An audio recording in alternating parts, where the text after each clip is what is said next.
ప్రస్తుత పరిస్థితుల నేపథ్యంలో రైల్వే ప్రయాణికులు తమ ప్రయాణాలను రద్దు చేసుకోవాలని నిజామాబాద్ రైల్వే ఎస్ఐ సాయిరెడ్డి సూచించారు. శుక్రవారం సాయంత్రం బాసర సమీపంలో రైల్వే బ్రిడ్జ్ వద్ద ఉధృతంగా ప్రవహిస్తున్న గోదావరి నదిని ఆయన సందర్శించి మాట్లాడారు. అటు నాందేడ్ వైపు ఇటు హైదరాబాద్ వైపు వెళ్లే ప్రయాణికులు గోదావరి ఉధృతిని గమనించాలని అన్నారు. పెన్షన్లను వేగవంతంగా పారదర్శకంగా పంపించేందుకు ప్రభుత్వం ఆధార్ ఆధారిత ముఖ గుర్తింపు సాఫ్ట్వేర్ను తీసుకొచ్చిందని మంత్రి సీతక్క తెలిపారు.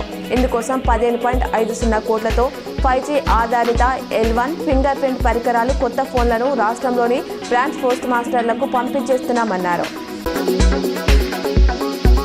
మహారాష్ట్ర పాలజ్కర గణనాథుడి పరిసరాలన్నీ వరద నీటితో మునిగిపోవడంతో నిర్వాహకులు ఇబ్బందులు ఎదుర్కొన్నారు. స్కూల్ కాలేజీలో విద్యార్థులు బోధన సిబ్బందికి ఫేషియల్ రికగ్నిషన్ అటెండెన్స్ ని తప్పనిసరి చేయాలని సీఎం రేవంత్ ఆదేశించారు. మధ్యాహ్న భోజన బిల్లుల చెల్లింపును గ్రీన్ ఛానళ్లలో చేపట్టాలి. పాఠశాలలో క్రీడలకు ప్రాధాన్యమిచ్చి అవసరమైతే కాంట్రాక్ట్ పద్ధతిలో పీఈటీలను నియమించాలి. బాలికలకు వివిధ అంశాలపై కౌన్సిలింగ్ ఇచ్చేందుకు మహిళా కౌన్సిలర్లను నియమించాలని అధికారులకు సూచించారు. జీడీపీలో భారత్ దూసుకెళ్తుంది. ఈ ఏడాది ఫస్ట్ క్వార్టర్లో ఇండియా ఎకానమీ 7.8% వృద్ధిని నమోదు చేసింది. గతేడాది తొలి త్రైమాసికంలో ఇది 6.7% ఉంది. వ్యవసాయం, గ్రామీణ ఆర్థిక వ్యవస్థ, హోటల్స్, రవాణా, ఫైనాన్షియల్ సర్వీసెస్, పబ్లిక్ అడ్మినిస్ట్రేషన్ రంగాలు రాణించాయి.